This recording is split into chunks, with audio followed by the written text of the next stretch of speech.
Assalamualaikum warahmatullahi wabarakatuh.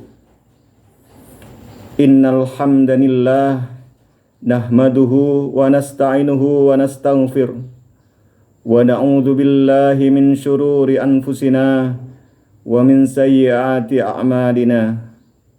May yahdihillahu fala mudhillalah wa may yudlilhu fala hadiyalah. Ashhadu an la ilaha illallah wahdahu la syarika lah wa ashhadu anna Muhammadan abduhu wa rasuluh la nabiyyan ba'dah. Allahumma salli wa sallim ala nabiyyina Muhammadin wa ala alihi wa sahbihi wa man tabi'ahu bi ihsanin ila yaumiddin. Mengawali pertemuan ini, marilah kita selalu bersyukur atas nikmat dan karunia-Nya yang telah dilimpahkan kepada kita sehingga kita bisa bersilaturahim dalam agenda Kultum Ramadan 1445 Hijriah yang diselenggarakan oleh keluarga besar SMP Negeri Talang.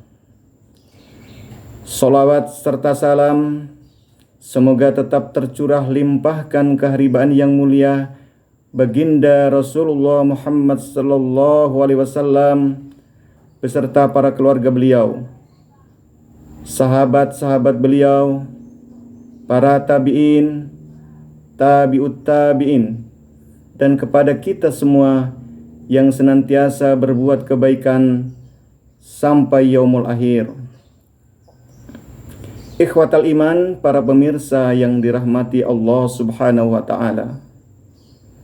Kita sebagai orang tua tentu sangat ingin agar anak-anak kita memiliki derajat yang tinggi di sisi Allah Subhanahu wa taala. Karena hanya manusialah yang memiliki peluang untuk ditinggikan derajatnya setinggi-tingginya. Bahkan para malaikat tidak memiliki peluang tersebut. Sekalipun para malaikat tidak akan mengalami penurunan derajat dikarenakan mereka selalu patuh dan taat kepada Allah Subhanahu wa taala. Lalu pertanyaannya sekarang, apa syaratnya agar manusia diangkat derajatnya oleh Allah Subhanahu wa taala melebihi derajat para malaikat? Syarat pertama adalah iman. Syarat yang kedua adalah ilmu. Maka manusia yang beriman dan berilmu itulah yang akan diangkat derajatnya oleh Allah Subhanahu wa taala. Sebagaimana firman Allah Subhanahu wa taala pada surat Al-Mujadilah ayat 11, Allah Subhanahu wa taala berfirman, "Yarfa'illahu alladhina amanu minkum walladhina utul ilma darajat." Artinya, niscaya Allah Subhanahu wa taala akan mengangkat derajat orang-orang yang beriman di antara kalian dan orang-orang yang diberi ilmu beberapa derajat. Ikhwatal iman, para pemirsa yang dirahmati Allah Subhanahu wa taala. Rasulullah sallallahu alaihi wasallam adalah manusia yang paling banyak ilmunya, tetapi beliau tetap memohon tambahan ilmu dengan senantiasa memanjatkan doa, Rabbi zidni ilma warzuqni fahma. Artinya, ya Allah, tambahkanlah kepadaku ilmu yang bermanfaat dan berikanlah aku pemahaman yang baik. Sebagai umatnya, kita harus meneladani beliau dalam hal belajar dan menuntut ilmu. Oleh karena itu, kita tidak boleh bermalas-malasan dalam menuntut ilmu dan tidak boleh merasa puas dengan iman dan ilmu yang kita miliki. Tidak boleh merasa puas atas capaian prestasi yang telah kita raih selama ini. Teruslah belajar dan belajar. Para siswa terus belajar sehingga menyandang sebutan siswa pembelajar. Para guru terus belajar untuk meningkatkan kompetensinya sampai menyandang gelar guru pembelajar. Para kepala sekolah terus belajar untuk meningkatkan kompetensinya sesuai dengan deskripsi kerjanya, hingga disebut kepala sekolah, pembelajar, dan sebagainya, dan sebagainya. Ikhwatal iman, para pemirsa yang dirahmati Allah Subhanahu wa Ta'ala, sering kita dengar cerita-cerita duka nestapa dari para pencari ilmu, para pelajar yang berangkat pagi pulang sore, apalagi yang sekolahnya jauh, berjalan kaki berkilo-kilometer, berkendara sepeda ontel melewati jalanan yang masih berbatu, menyeberangi selat dan lautan, atau para santri yang mondok di luar daerah. Mereka rela makan seadanya, mereka rela berpisah dengan keluarga, mereka rela memendam rindu yang amat dalam kepada kedua orang tuanya.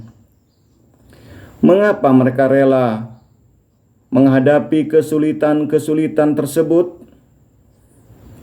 Jawabannya karena di dada-dada mereka tertancap sebuah motivasi ukhrawi, sebuah cita-cita akhirat yang sangat kuat, bahwasanya para pencari ilmu, para pembelajar akan dimudahkan oleh Allah Subhanahu wa Ta'ala jalan menuju surganya.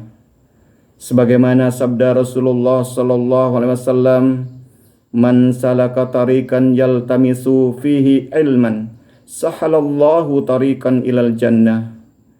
Barang siapa yang menempuh jalan untuk mencari ilmu, niscaya akan dimudahkan oleh Allah Subhanahu wa Ta'ala jalan menuju surga. Ikhwatal iman, para pemirsa yang dirahmati Allah Subhanahu wa Ta'ala, menuntut ilmu merupakan fardu ain yang dibebankan oleh Allah Subhanahu wa Ta'ala ke pundak-pundak kaum muslimin dan muslimat, dan kewajiban ini merupakan kewajiban hidup kita sepanjang zaman, sepanjang hidup kita, sepanjang hayat kita. Sebagaimana pepatah bahasa Inggris, lifelong education, artinya belajar sepanjang hayat. Hal ini dikonfirmasi oleh hadis Rasulullah sallallahu alaihi wasallam yang berbunyi, "Tuntutlah ilmu atas kalian dari buayan ibu sampai ke liang lahat." Ikhwatal iman, para pemirsa yang dirahmati Allah Subhanahu wa Ta'ala, sebagai penutup dari uraian singkat ini, saya berpesan kepada adik-adik pelajar semuanya, kepada adik-adik santri, tetaplah menjadi insan pembelajar dan bersabarlah atas segala kesulitan, atas segala tantangan dan hambatan selama kita belajar, karena Allah Subhanahu wa Ta'ala telah memberikan kabar gembira dengan balasan surga bagi hambanya yang sabar dalam menuntut ilmu.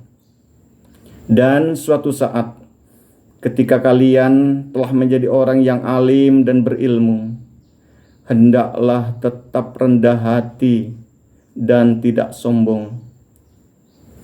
Rasulullah sallallahu alaihi wasallam bersabda, yang artinya barang siapa yang merendahkan hati, niscaya akan diangkat oleh Allah Subhanahu wa Ta'ala derajatnya, dan barang siapa yang sombong, niscaya akan dihinakan oleh Allah Subhanahu wa Ta'ala.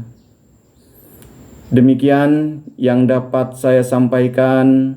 Terima kasih atas segala perhatiannya, dan mohon maaf apabila ada kata-kata saya yang salah, kata-kata yang kurang sopan dan menyinggung perasaan para pemirsa.